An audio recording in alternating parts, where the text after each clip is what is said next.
Happy Thirsty Thursday. I hope your Thursday is thirsty like mine is. Cheers. Mine's really thirsty this week. I hope yours is too. I went on a trip this weekend. I went and looked at some hops at a hop farm. So that was a really good time. And let's go there right now. Cheers, guys.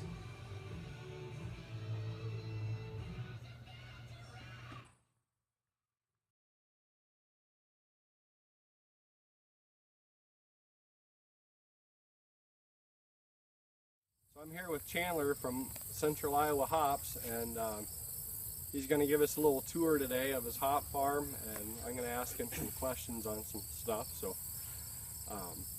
Chandler, how did you get started doing this, and what year and everything did you get going? Well, actually, back in 2008, there was a hop shortage. Remember that? Yeah. And I was sitting on the couch, and I was telling my wife, I'm like, "Gosh, hop prices are through the roof right now." So she's like, "Well, why don't you start a hop farm and make some money?" I'm like, She really said that to you. Yeah. That was when I started brewing, 2008. So that was when I was that's all I was doing, was thinking about brewing and everything related to it. And so I spent the next couple of years researching it off and on. I'd go on through the winter because, there's downtime in the winter. So I'd research it. And then finally my dad, he owns this land, and my best friend, I kind of sat down with him. I'm like, why don't we just try this out? So in 2010 is when we decided to give this a try. Yeah. And you've gotten bigger each year. I mean, you've grown more and more hops, or? Yeah, the same amount of plants, right around 300 plants. There's 19 rows here, but each year they will produce more and more hops. So, yeah. So what all hops do you have currently available? The first 6 rows is Mount Hood, and then 6.5 rows of Cascade, and then the last 6.5 is Chinook. So you got a couple aroma type hops in there, and then Mount Hood is your bittering type, high alpha acid type hop. Nice. So, like last year was a really harsh winter. When did you first see the first signs of the hops coming up? You mean this spring? This spring, yeah. I think we had emergence. I'd have to look in my phone, but I think it was around late April. Was it? And that was a little bit later this year, wasn't it? Because of the... Yeah, I think the year previous it was mid-April to beginning of April. Yeah. So, how do you start training them? And just give me a quick... So when they come out of the ground in April or May, they're flushing out all of their energy. So you're not supposed to take any of that. So what you do is you cut all that back, and that's also to kind of time when it's going to reach the top. So if you train them too early, they're going to get to the top too early. So that's why you do the first cutting. So after you do the first cutting, you'll select about the first 4 to 6 healthy looking vines, and then you can use, as you can see, you can use 2 different we use baling twine to go straight up, and then you do, if you're looking straight down, you do clockwise with the sun. And then after a couple days of doing that, they train themselves from there on out and go up. They just go all around. Yep. That's cool. Let's take a look at the Mount Hood hops here. Okay. So what I've noticed, Mount Hood does not grow the best in Iowa. We've got pretty small cones. Overall, the plant isn't that healthy looking. That could actually be due to a number of factors, but I attribute it to it just isn't the best hop for Iowa. Okay. I don't know what other growers have found in Iowa. I really haven't reached out to too many to see if they're growing Mount Hood. Yeah.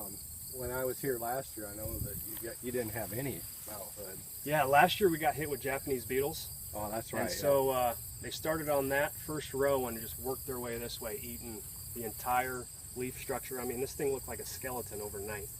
You would have about 3 or 4 on top of each other on every single leaf. It would just look like a black from the Japanese beetles. So we decided not to harvest anything because we probably would have only got a couple pounds off of it, and it wasn't worth our time last year. So this year's a little better.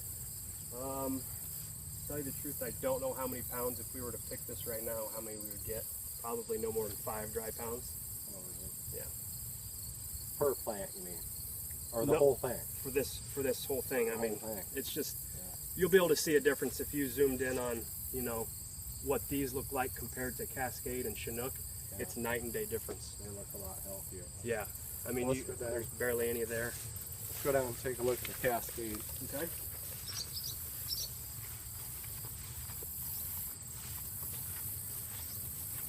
Here's where Cascade starts. You can obviously tell the difference. Look how many cones are on those. I mean, that's just chock full of cones. Look at that, they're huge too. Yeah. So those cones were small, and you notice these are a lot bigger. And the Chinook will be even longer. So each variety kind of has its own kind of structure.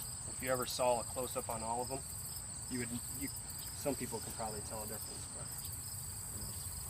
But then you can break these off and look at the inside. I'll try and split this down the middle.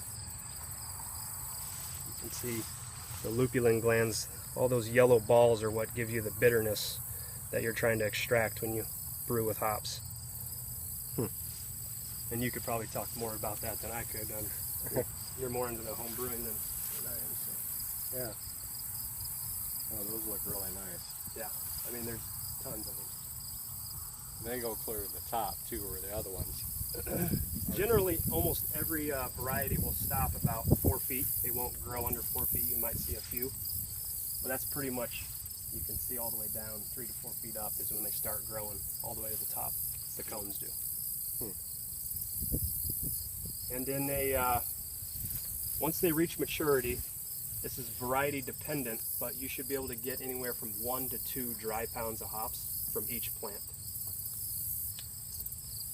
Cascade's more on the upper end, maybe 1.5 to 2.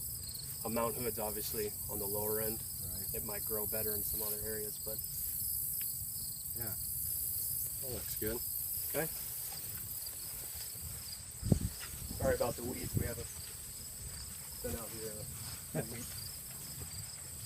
The Cascade comes all the way down to where that Get up there so you can hear him. Microphone might not pick it up.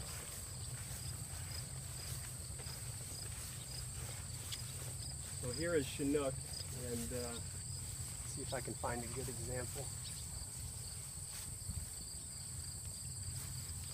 These cones are a little bit longer, you can tell, especially towards the top than Cascade. Bigger around too. Yeah, let me grab this one.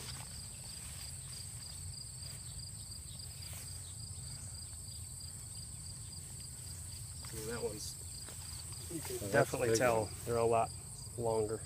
Yeah. And obviously the smell and the taste you get from Cascade and Chinook and Mount Hood are going to be different. Right. Okay, this is where the hops are dried at. It's called an oast, and he's going to tell how the process takes place. Okay, so once we pull them off the vine and we pick them, they immediately need to go into some type of drying process, whether it's in here, whether it's on a screen with a fan going over it, or next to a dehumidifier.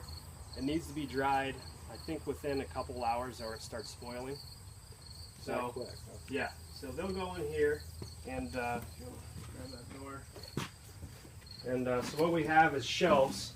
I don't know if you can see. We designed this so it could have a capacity of 2 shelves per row. So you got 2, 4, 6, 8, and we chock full this of hops, stack them up, and then when you shut that door, we caulked every single area where air could penetrate from any other angle besides through the top. So when you shut that door and you turn on these old furnace filter fans, they're pushing out. So when the air gets pushed out, it's sucking air down through. And so what that does, it's starting to pull the moisture out of the hops. And we also have dehumidifiers in here, and we bought an AC unit to help keep the temperature down. Yeah. What we learned in a class we took was that some of the essential oils that give you the flavor and aroma are volatilized above 90 degrees. And the Pacific Northwest, they heat their hops up to 140 degrees just because they have feet, like 4 feet of hops, Oh. and they're trying to dry them in the shortest amount of time. Right. So we really feel that drying them with less heat or no heat at all is the best way to preserve all the flavor and aroma. So we don't use any heat. We use air to circulate through, and AC and dehumidifiers to pull the moisture out of this room. So about how long, once you put them in, and how long does it normally take before they're... Last year, I think we had about 4 of these, if I remember right, 4 of these on all 4 shelves, completely full, and it took about two days, if I remember right. It's kind of a daze. I mean, we were working a lot of hours, but Yeah. and there's a pretty big formula that you can use that was developed, that you weigh an initial sample of hops, and you go through the drying process of that sample. That'll tell you what a similar size sample would need to be at the right moisture level. So when these come off the vine, they're anywhere from 70% to 80% moisture. You need to get them down under 10%. 12 is the max. Anything above 12 and they'll start spoiling. Optimum is about 8%, so 8 to 10. So it takes about, I think it took us about 2 days. Yeah. Wow. It wouldn't be a Thirsty Thursday without a beer. Thanks, Chandler, for the tour. Cheers, man. Cheers. Thanks for watching. Well, I hope you guys enjoyed that. Thanks, Chandler, for the tour. Cheers, man.